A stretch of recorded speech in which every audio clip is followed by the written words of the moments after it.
அருள் பெருஞ்சோதி அருள் பெருஞ்சோதி தனி பெருங்கருணை அருள் பெருஞ்சோதி எல்லா உயிர்களும் இன்புற்று வாழ்க.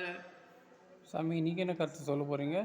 இன்னைக்கு ஒரு குருவனுடைய மகிமை பற்றி, அவருடைய வாக்கு எப்படி உள்ளது என்பதை பற்றி ஒரு கருத்தை சொல்ல ஏற்பாடு பண்ணியிருக்கிறேன்.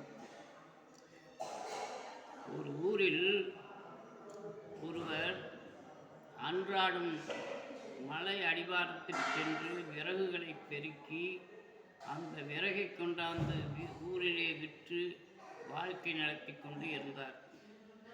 அவர் இப்படி பல நாள் போய்கொண்டு இருக்கும்போது ஒரு நாள் எதிரே ஒரு சன்னியாசி வருகிறார். அவரை பார்த்து சாமி என்று வணங்குகிறார். நான் வெகு காலமாக இப்படி சிரமப்பட்டு கொண்டே இருக்கிறேன், வாழ்க்கையில் கஷ்டத்தையே அனுபவிக்கிறேன், அதனால் எனக்கு ஏதாவது ஒரு நல்ல வாக்கு சொல்லுங்கள் என்றார். அவர் சொன்னார், உள்ளே ஓய்ப்பார் என்றார். இவருக்கு ஒன்றும் புரியல. உள்ளே ஓய்ப்பார் என்று சொல்கிறார் என்று இவர் கேட்டு போயிட்டார். மறுநாள் சிந்தித்து பார்த்தார். உள்ளே போக சொன்னாரே, அப்படின்னா உள்ளே கொஞ்சம் தள்ளி உள்ளே போய் பார்ப்போம் என்று அந்த மலை அடிவாரத்தில் உள்ளே போய் பார்த்தார். அங்கே கொஞ்சம் நல்ல சாதி விறகுகள் கிடந்தது. அந்த விறகை எடுத்து வந்து விற்கும்போது அதிகமான தொகை கிடைத்தது.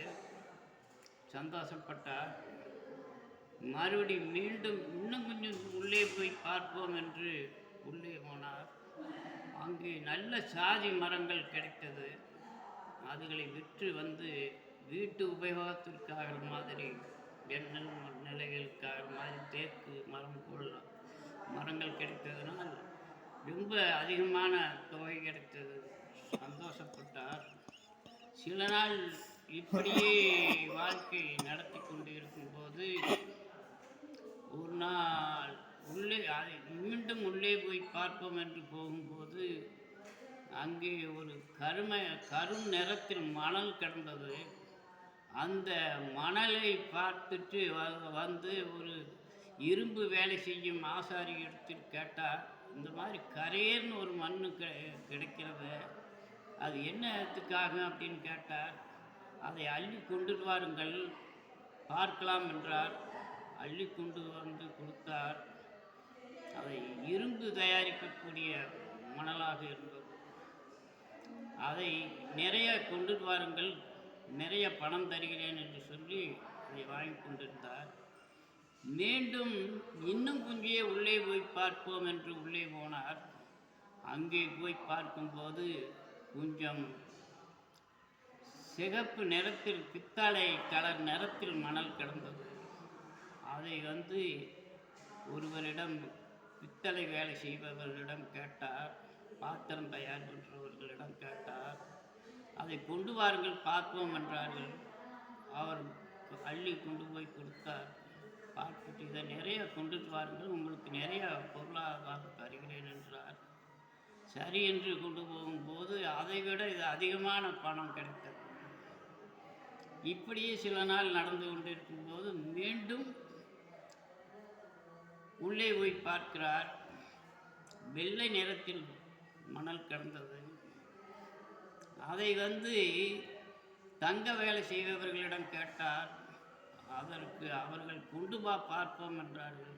கொண்டு வந்து கொடுத்தால் அது வெள்ளி தயாரிக்கக்கூடிய மணலாக இருந்தது. அதை கொஞ்ச நாள் செய்தார். மீண்டும் உள்ளே போய் பார்ப்போம் என்று போனால் அங்கே தங்க நிறத்தில் மணல் கிடந்தது.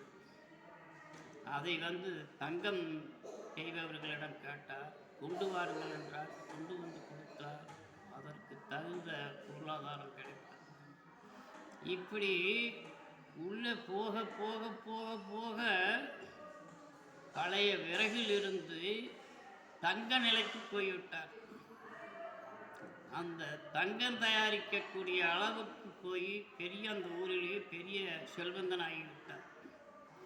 அப்படி அந்த மகானுடைய வாக்கு அவருக்கு புனிதமான வாக்காக, அருள் பெருஞ்சோதியினுடைய வாக்காக, அவர் உள்ளத்திலே அந்த அருள் பெருஞ்சோதியானவர் போய் உள்ளத்திலே நின்று அவருக்கு வேண்டிய ஆனந்தத்தை கொடுத்தார்.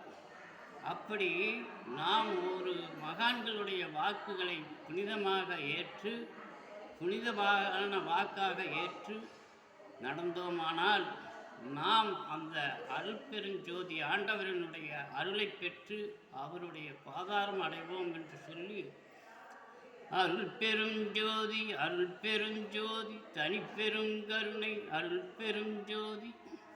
ரொம்ப நன்றி சாமி.